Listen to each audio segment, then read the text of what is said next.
Hello मेरे प्यारे students, कैसे हैं आप लोग। स्वागत है PW arts Hindi medium class 11th और 12th पे। मेरा नाम है अवधेश त्रिपाठी। बहुत सारे important interesting videos class 11th की आप देख रहे हैं और क्लास 11th की राजनीति विज्ञान या सिविक्स जो किताब है उसका जो एक बुक था संविधान वाला, उससे हम लोगों ने 2-3 चैप्टर किए। आज हम राजनीतिक सिद्धांत वाले किताब से राजनीतिक सिद्धांत के बारे में जानेंगे और पहला इसका चैप्टर समझने की कोशिश करेंगे कि राजनीतिक सिद्धांत का मतलब क्या होता है। आप आगे इस किताब में राजनीतिक सिद्धांतों से संबंधित कई टॉपिक्स पढ़ेंगे।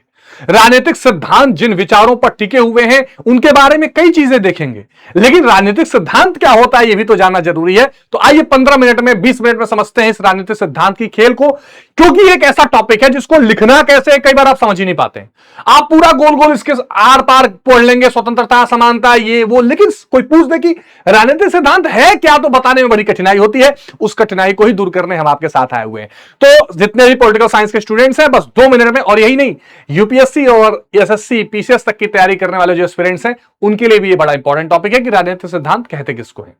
देखिए, जब आप अपने संविधान को पढ़ते हैं, जब आप अपने देश के कायदे कानून को देखते हैं, जब आप कैसे समाज और राजनीति चल रही है इसको देखते हैं, तो आपके मन में यह ख्याल आता होगा कि ये व्यवस्थाएं बनी कैसे हैं।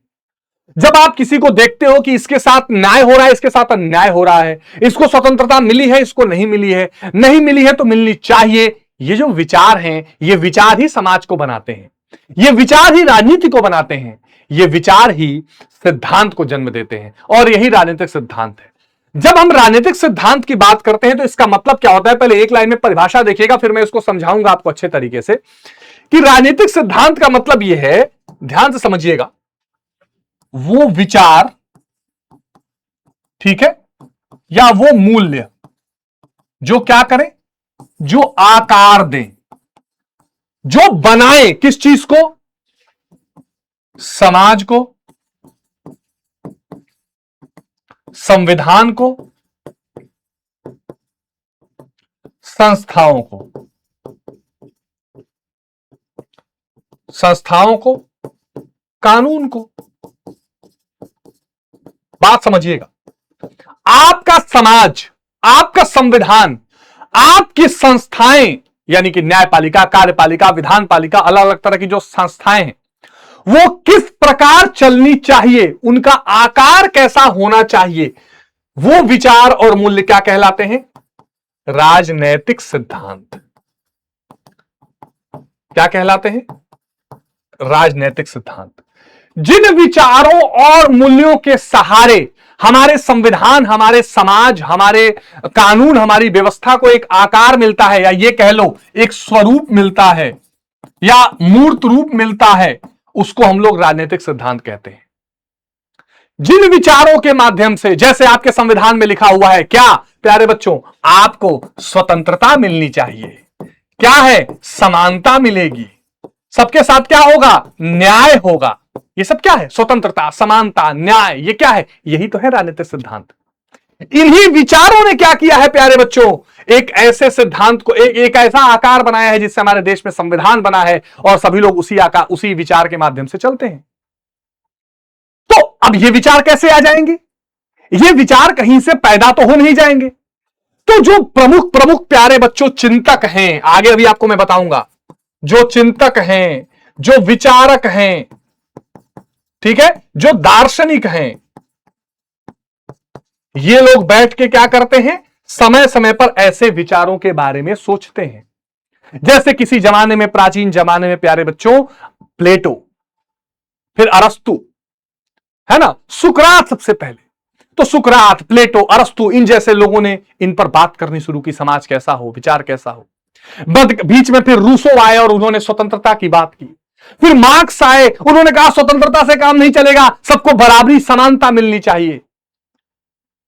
गांधी आए, इन्होंने कहा असली स्वराज क्या है। अंबेडकर आए, उन्होंने कहा कैसे दलित जो हैं वो बड़े पिछड़े हुए हैं, अल्पसंख्यक हैं, उनको अल्पसंख्यक मान के उनके साथ न्याय करो, उनके साथ उनके विकास में बल दो। और जब इन सभी चीजों को मिला लिया जाए, अगर हम सुकरात और प्लेटो के विचारों को मिला लें, रूसो को मिला लें, मार्क्स को मिला लें, अंबेडकर और गांधी को मिला लें, तो हमारा संविधान इसके बाहर थोड़ी है। तो इससे हमें क्या पता चला कि बड़े बड़े विचारकों का, चिंतकों के जो विचार होते हैं, जो मूल्य होते हैं, जैसे एग्जाम्पल के लिए स्वतंत्रता, समानता, न्याय, इनसे एक आकार मिलता है समाज को, संविधान को, संस्थाओं को, कानून को। उसे हम क्या कहते हैं? राजनीतिक सिद्धांत कहते हैं। आइए डेफिनेशन देखिए। राजनीतिक सिद्धांत उन विचारों और नीतियों का एक समूह है, व्यवस्थित समूह है, जो हमारे सामाजिक जीवन, सरकार और संविधान को आकार देते हैं। यह हमें बताता है कि एक बेहतर समाज कैसा होना चाहिए। वो आप एक लाइन में बता सकते हैं कि वह सिद्धांत या वह नीतियां जो हमें यह बताए कि हमारा समाज कैसा होना चाहिए, हमारी सोसाइटी कैसी होनी चाहिए, हमारी सरकार कैसी होनी चाहिए, हमारा संविधान कैसा होना चाहिए, ये जो बताने वाला सिद्धांत है वो क्या है? राजनीतिक सिद्धांत है। और यह सिद्धांत कहां से आ रहा है? मैं फिर बता रहा हूं, यह सिद्धांत आ रहा है बड़े बड़े विचारकों से, बड़े बड़े चिंतकों के माध्यम से। यह आपको कंसेप्ट ध्यान रखना है। इसका मूल विषय क्या है? इसमें स्वतंत्रता आएगी। भाई स्वतंत्रता का अर्थ क्या है? स्वतंत्रता मतलब जो व्यक्ति जो करना चाहे वो अपने जिसको कहते हैं ना कि उसकी जो संभावनाएं हैं उसको तलाशने का उसको अवसर मिले, वो अपनी काबिलियत के अनुसार अपने जीवन को संवार सके, ये स्वतंत्रता है। समानता का अर्थ क्या है? समानता का अर्थ सीधे सीधे ये है कि सबको बराबर अवसर मिले और किसी के साथ भेदभाव ना हो। आगे आप डिटेल में चैप्टर पढ़ेंगे, इसके बारे में पूरा चैप्टर पढ़ेंगे। और न्याय, जस्टिस, भाई किसी के साथ भेदभाव ना हो, अवसर सबको समान मिले, यही तो न्याय है। अगर किसी के अधिकार छीने जा रहे हो उसकी रक्षा की जाए। और प्यारे बच्चों, अगर आप हमारा संविधान देखोगे तो अनुच्छेद भैया 14 से 18 समानता, स्वतंत्रता पे आ जाओगे 19 से 21 तक आ जाएगा। न्याय की बात हमारे प्रियम्बल में ही है, हमारे लोकतंत्र हमारे जो है प्रस्तावना में ही है, धर्मनिरपेक्षता हमारे प्रस्तावना में ही, अधिकार अनुच्छेद 12 से 35 फंडामेंटल राइट है ही है। तो ये सब राजनीतिक सिद्धांत के मूल विचार हैं। यह केवल सिद्धांतों का समूह नहीं है, यह उन राजनीतिक व्यवहारों की व्याख्या करता है जो हम अपने दैनिक जीवन में देखते हैं। वो व्यवहार जो हम रोज देखते हैं, जैसे किसी के साथ न्याय हो रहा है, अन्याय हो रहा है, सबको समानता मिले, सबको स्वतंत्रता मिले, जो चीज हम रोज महसूस करते हैं, जो हम रोज देखते हैं, वही तो है राजनीतिक सिद्धांत, और कुछ नहीं है। ठीक है, अब इसकी आवश्यकता क्यों है? इसका महत्व क्यों है? एक व्यक्ति को राजनीतिक सिद्धांत क्यों जानना चाहिए? आप कहोगे कि सर ये बताओ, ठीक है राजनीतिक सिद्धांत क्या है, आपने कह दिया, पर हम सब लोगों को राजनीतिक सिद्धांत आखिर जानना क्यों चाहिए? राजनीतिक सिद्धांत की आवश्यकता क्या है? क्या करेंगे हम जान के? सबसे एक, जटिलताओं को समझना। आप एक चीज बताओ, किसी कोर्ट में जो जज और वकील बातचीत कर लेते हैं, या संविधान में जो बारीकियां लिखी हैं, क्या हर कॉमन मैन उसको जानता है? क्या हर आम आदमी उसको जानता है? जवाब है नहीं। कैसे जानेगा? आप कैसे समझोगे? आप एक गांव में चले जाओ, कोई व्यक्ति बहुत सालों तक जो है किसी की नौकरी करता हो और पैसा ना मिलता हो, बस खाना खा के खुश है, उसने कभी सुना ही नहीं है कि न्याय शब्द क्या होता है। उसने कभी सुना ही नहीं है। उसने कभी सुना ही नहीं कि स्वतंत्रता क्या होती है। तो क्या कभी अपने अधिकारों की मांग कर पाएगा? वो जटिलताएं जानता ही नहीं कि समाज में क्या क्या चीजें हैं, कैसे कानून बनता है, क्या नीतियां होती हैं, कानून में क्या दिए गए हक, संविधान में क्या दिया गया, उसको पता ही नहीं है। तो जब उसको पता ही नहीं है तो वो क्या जानेगा? तो अगर आप राजनीतिक सिद्धांत के बारे में जानते हो तो आप बड़ी बड़ी मुश्किल जटिलताओं को समझ सकते हो, पहली बात। दूसरा, तर्क संगत बहस। तर्क संगत बहस का मतलब क्या होता है? लॉजिक के आधार पे, तर्क के आधार पे बहस करना, क्या सही है क्या गलत है, तर्क संगत बहस करना। मान लीजिए कि कहीं पर कोई बहस चल रही है कि भाई इसको अधिकार मिलना चाहिए, इसको नहीं मिलना चाहिए। कोई कहेगा यार ऐसा है, देखो हमारे पूर्वज जो है वो इन लोगों से काम करवाते थे, तो इन लोगों को काम करते रहना चाहिए, यही ना नियम है समाज का। अब आपको पता ही नहीं है कि भाई न्याय कुछ होता है, समानता कुछ होती है, स्वतंत्रता कुछ होती है, तो आप वहां कैसे बहस कर पाओगे? तो आपको अगर कोई बहस करनी है लॉजिक के अनुसार, तो आपको राजनीतिक सिद्धांत पता होने चाहिए। तो राजनीतिक सिद्धांत हमको क्या सिखाता है? तार्किकता सिखाता है, हमको तर्क करना सिखाता है, और तर्क आधार पे सिखाता है। क्योंकि मनुष्य क्या है? मनुष्य एक विवेकशील प्राणी है। विवेकशील का मतलब जो सही गलत का अंतर समझ सके। तो अगर हमें सही गलत का अंतर समझना है तो हमें तर्कशीलता होनी चाहिए, राजनीतिक सिद्धांत पता होना चाहिए। और इसीलिए मनुष्य के अंदर विवेक है, सही गलत का अंतर समझने की क्षमता है, तभी बड़े बड़े विचारकों ने, चिंतकों ने बड़े बड़े सिद्धांत दिए हैं। तो राजनीतिक सिद्धांत में एक क्या होगा? हम कठिनाइयों को समझ पाएंगे, बहस ठीक से कर पाएंगे। नागरिक चेतना, हमारे अंदर क्या आएगा? अपने अधिकार और अपने कर्तव्य दोनों के बारे में हम समझेंगे। एक नागरिक होने के नाते हमें क्या अधिकार मिलने चाहिए, हमें क्या समाज में हमारे साथ कैसा व्यवहार होना चाहिए, अगर वैसा व्यवहार नहीं होता है तो हमारे पास क्या ऑप्शंस हैं, संविधान ने हमको क्या अधिकार दिए हैं, और साथ में हमारा कर्तव्य क्या है, हमें क्या समाज के प्रति कर्तव्य निभाने चाहिए, कैसा हमें दूसरे के साथ पेश आना चाहिए, क्या हम एक नौकर के साथ बदतमीजी कर सकते हैं, क्या हमारे यहां जो व्यक्ति काम कर रहा है उसको धर्म और जाति के नाम पर हम भेदभाव कर सकते हैं, नहीं कर सकते हैं। देखो, अधिकार ही जरूरी नहीं है, कर्तव्य भी जरूरी है। जब आप राजनीतिक सिद्धांत पढ़े रहोगे तो आपको आपका कर्तव्य समझ में आएगा कि नहीं, सबके साथ हमें न्याय करना है। अगर आप किसी पद पे रहोगे तो उसके साथ न्याय करोगे, किसी की समानता को में ठेस नहीं पहुंचाओगे, किसी की स्वतंत्रता में बाधा नहीं बनोगे। तो राजनीतिक सिद्धांत हमको एक तो हमारे अधिकारों के बारे में शिक्षित करते हैं और दूसरा वो हमारे कर्तव्यों के बारे में भी हमें बताते हैं। इसलिए राजनीतिक सिद्धांत जाना जरूरी है। दार्शनिक आधार राजनीतिज्ञों और नीति निर्माताओं को स्पष्ट दिशा देता है कि लोक कल्याण के लिए निर्णय कैसे लिया जाए। This is very important. जो राजनीतिक सिद्धांत है असल में वो हमको ये बताता है कि भाई आपको कैसे निर्णय लेना है। मान लीजिए आप सरकार में हैं, मान लीजिए आप मंत्री हैं, मान लीजिए आप अधिकारी हैं, तो आपको कैसे नीति बनानी है। क्या आपको ऐसा नीति बना देंगे कि एक धर्म और जाति को लाभ मिले, एक धर्म और जाति को ना मिले? क्या आपको ऐसी नीति बना देंगे जिसमें जो है एक वर्ग को ज्यादा परेशानी हो, एक वर्ग को ज्यादा लाभ हो? नहीं। जब आप राजनीतिक सिद्धांत पढ़े रहेंगे, जब आप जानेंगे कि स्वतंत्रता क्या है, समानता क्या है, न्याय क्या है, लोकतंत्र क्या है, जब ये सब चीजें जानेंगे तो आप अपने जो फैसले लेंगे, जो देश में कानून बनाएंगे, जो नीतियां बनाएंगे, उसमें ये सारी चीजें दिखाई पड़ेंगी। आप अच्छा निर्णय करेंगे। यानी कुल मिलाकर राजनीतिक सिद्धांत जानने का अर्थ यह है कि एक बेहतर नागरिक, राजनीतिक सिद्धांत जानने से आप एक बेहतर नागरिक बनते हैं, एक बेहतर प्रशासक बनते हैं, ठीक है, और एक संतुलित समाज का निर्माण होता है। संतुलित समाज का मतलब यह है कि जब आप निर्णय राजनीतिक सिद्धांत के आधार पर लेंगे तो समाज का हर वर्ग उसको एक्सेप्ट करेगा। अच्छा बताओ, कोई समाज हो जहां पर एक तरफा निर्णय हो रहे हो, एक वर्ग की हमेशा उपेक्षा हो रही है, तो क्या दूसरा वर्ग उसको हमेशा बर्दाश्त करेगा? वो वर्ग जिसकी उपेक्षा हो रही है, जिसको कष्ट दिया जा रहा है, वो बर्दाश्त करेगा? एक दिन वो समाज में क्या कर देगा? बम फोड़ देगा, एक दिन वो विद्रोह कर देगा, एक दिन वो आंदोलन कर देगा, तो समाज का संतुलन खराब हो जाएगा। इसलिए अगर समाज को संतुलित रखना है तो हर व्यक्ति को राजनीतिक सिद्धांत के बारे में पता होना चाहिए। देश की सरकार को भी और देश की जनता को भी स्वतंत्रता, समानता, अधिकार, कर्तव्य, न्याय, लोकतंत्र का सम्मान करना चाहिए। और वो तभी आप करोगे जब राजनीतिक सिद्धांत को जानोगे। अब राजनीतिक सिद्धांत में क्या क्या चीजें मैंने आपको बताया। स्वतंत्रता, यह केवल प्रतिबंधों का अभाव नहीं, व्यक्ति को अपनी क्षमता के विकास के लिए आवश्यक अवसर देना है। ये सब आप डिटेल में पढ़ोगे, मैं एग्जांपल बता रहा हूं कि राजनीतिक सिद्धांत में क्या क्या आता है। एक तो स्वतंत्रता आती है, समानता, सबको एक समान वेतन देना नहीं बल्कि सुनिश्चित करना कि जन्म, जाति, लिंग के आधार पर भेदभाव न हो। तो समानता का मतलब ये नहीं होता कि सबको पूरे देश में सबको 1 लाख रुपया तनख्वाह दे दो, पूरे देश में सबको प्रधानमंत्री जैसी सुविधा दे दो, नहीं। समानता का अर्थ ये होता है कि जो जिस योग्य है उसमें कोई भेदभाव ना हो, उसमें फिर जाति, धर्म के, लिंग के नाम पर भेदभाव ना हो। मतलब मान लीजिए अगर कोई 10वीं पास है और वो क्लर्क बन सकता है, तो 10वीं पास जितने लोग हैं सबको बराबरी का क्लर्क बनने का अवसर मिले, सबको एक जैसा वेतन मिले। और ये ना हो कि एक जाति का आदमी 5 घंटा का काम करेगा, एक जाति का आदमी 12 घंटा करेगा, ऐसा नहीं। तो जिस लेवल पर बराबर है उसको बराबरी का न्याय मिले, ये समानता है। तो ये सब आप डिटेल में पढ़ोगे, आगे आने वाले चैप्टर्स में पढ़ोगे, ठीक है। न्याय, समाज में संसाधन का उचित वितरण हो और अधिकारों की रक्षा हो, इसको हम न्याय कहते हैं। आगे इस पर भी आप पढ़ोगे। अधिकार, वो अधिकार दावे हैं जो व्यक्ति के जीवन में उसको मिलने चाहिए।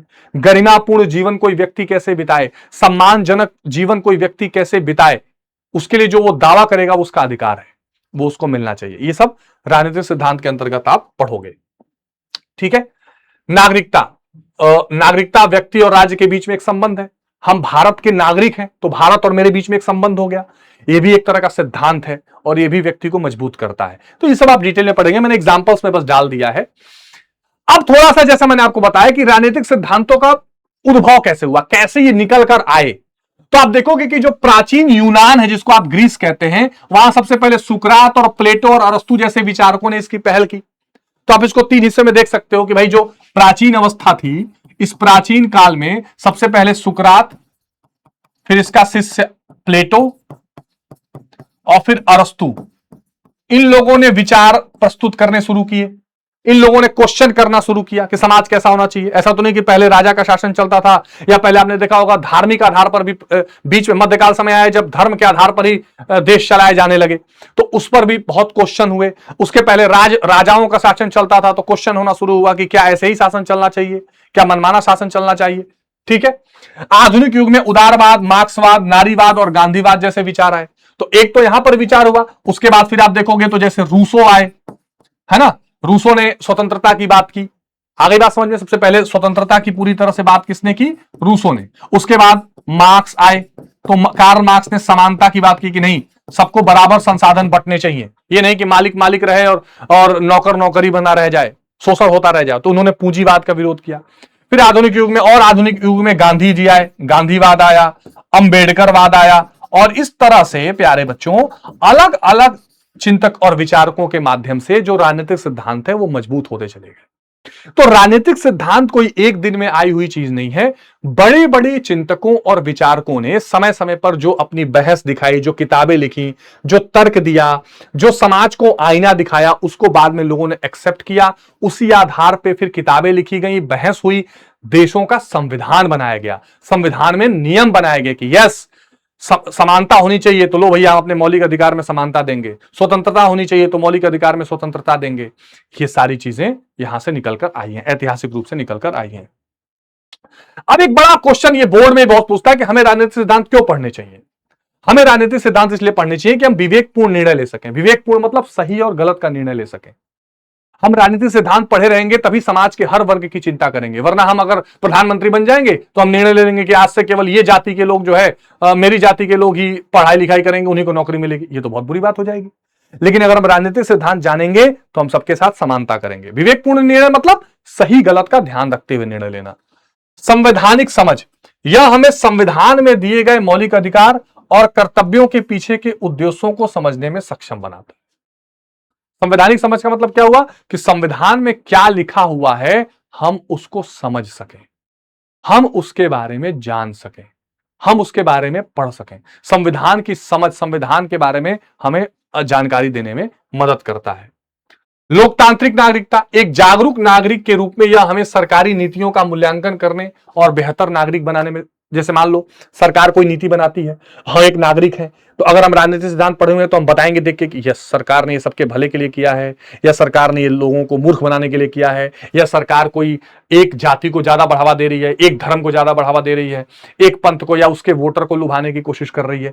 लेकिन अगर हम पढ़े लिखे रहेंगे तो हम बता सकते हैं कि हाँ राजनीतिक ये सही है, ये सभी गरीबों के लिए अच्छा है, ये सभी वर्ग के लिए अच्छा है। तो एक जागरूक नागरिक अगर हमें बनना है तो हमें राजनीतिक सिद्धांतों की अच्छे से समझ होनी चाहिए।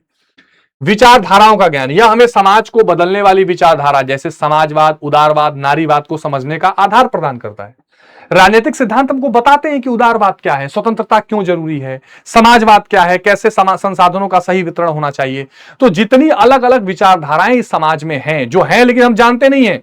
हम पहले भी सोचते थे कि हमारे साथ गलत हो रहा है, पर हमको पता नहीं था कि अधिकार भी कुछ होता है, लोकतंत्र भी कुछ होता है, अंग्रेज हमको शासन कर रहे हैं, हम भी सरकार चुन सकते हैं। तो गांधी जी ने बताया स्वराज लाओ, अपना सरकार हम ला सकते हैं।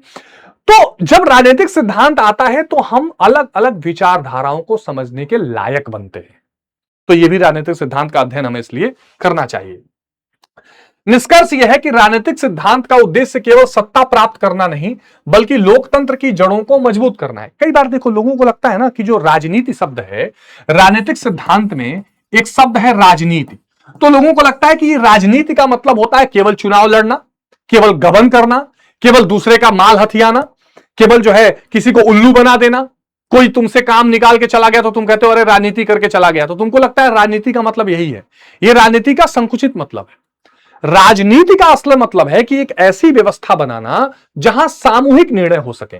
ठीक है, राजनीति का मतलब ऐसा होता है कि एक ऐसा व्यवस्था जिसमें संस्थाएं बने और संस्था क्या करे, सामूहिक निर्णय लेने के लायक बनाए, सामूहिक निर्णय हो सके। जैसे संस्था कौन सी, जैसे विधायिका जिसमें कानून बने, जैसे न्यायपालिका जिसमें अदालतें हों, जैसे कार्यपालिका जो मंत्री और अधिकारी हों। तो ये लोग क्या करेंगे, सामूहिक निर्णय लेंगे कि देश में कैसा कानून बनेगा, कैसे देश चलना चाहिए। इसमें जो सिद्धांत काम करेगा वो राजनीतिक सिद्धांत हो जाएगा। तो राजनीति का मतलब जो है प्यारे बच्चों, वो केवल ये नहीं है कि चुनाव लड़ना, पर्चा भरना, एक दल से दूसरे दल में चले जाना, किसी को लूट लेना नहीं। राजनीति का मतलब है ऐसी संस्थाओं का निर्माण करना, ऐसी नीतियां, जो ऐसी व्यवस्था का निर्माण करना जिससे सामूहिक निर्णय लिए जा सके और उससे फिर देश को चलाया जाए, जिससे लोकतंत्र की जड़ें मजबूत हों। यह हमें एक ऐसे समाज की कल्पना करने में मदद करता है जहां मानव गरिमा का सम्मान हो और कानून का शासन चले। तो राजनीतिक सिद्धांत हमको किस चीज में मदद करता है?